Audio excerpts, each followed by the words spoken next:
Le cinéma québécois rave des récompenses et des nominations à Cannes, à Berlin, aux Césars et aux Oscars.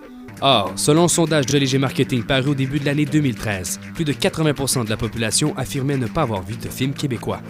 Actuellement, le cinéma québécois est plutôt en décroissance.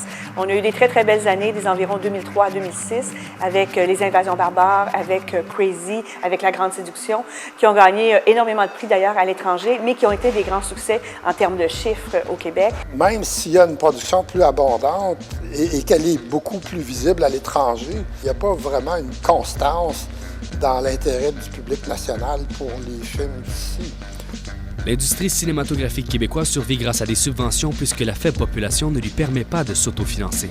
Entre 2010 et 2012, les contribuables québécois et canadiens par l'entremise de Téléfilm Canada et de la SODEC ont fourni plus de 180 millions de dollars pour produire nos films québécois.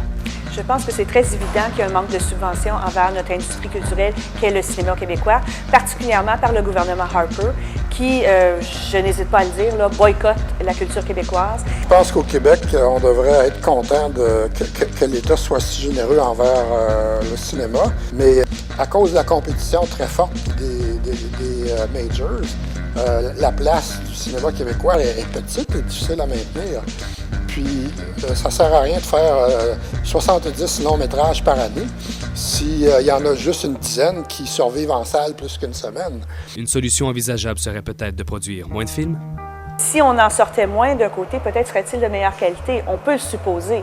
Le risque, cependant, c'est qu'on ne donne pas la place à des jeunes talents, des jeunes créateurs qui veulent justement sortir leur premier film.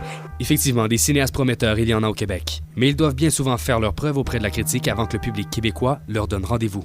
Lorsqu'il a remporté des prix Jutra ou des prix Génie ou des prix internationaux, ce qui est fort intéressant, souvent les Québécois vont revenir voir le film ou vont le voir pour la première fois.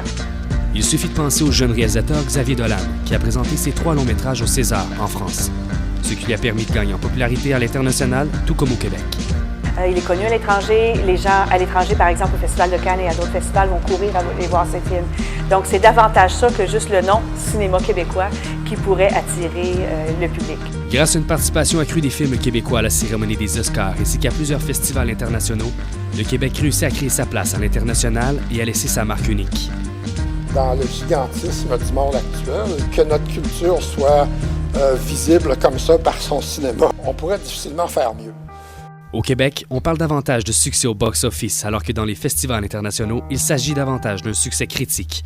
L'engouement est devenu plus constant à l'étranger qu'au Québec. Au Québec, ça fluctue. Il y a des années où ça marche très bien, d'autres où ça décline. Quel avenir attend l'industrie du cinéma au Québec? Seul le temps saura le dire.